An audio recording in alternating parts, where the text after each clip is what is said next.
Hai kawan-kawan, saya Meme. Hari ini, Meme nak tunjuk cara jadi anak yang rajin di rumah. Mula-mula, misi mengemas mainan.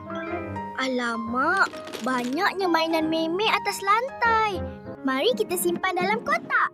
1, 2, 3. Wah, bilik dah kemas. Selesai. Sekarang, Meme nak ke dapur pula. Nak bantu ibu.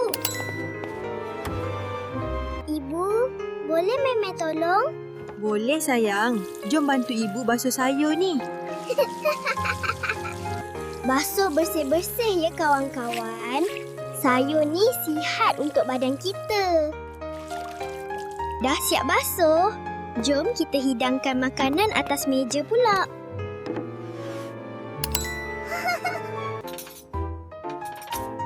Susun pinggan dan sudu dengan kemas. Barulah cantik. Tugasan terakhir. Jom, siram pokok bunga di luar. Pokok pun haus juga. Siram sikit di sini, sikit di sana. Wah, cantiknya bunga ibu. Meme, anak yang hebat. Terima kasih Meme sebab bantu ibu hari ini. Bila kita rajin membantu, rumah jadi gembira. Ibu dan ayah pun sayang. Kawan-kawan pun boleh bantu keluarga di rumah tau. Jom kita buat sama-sama.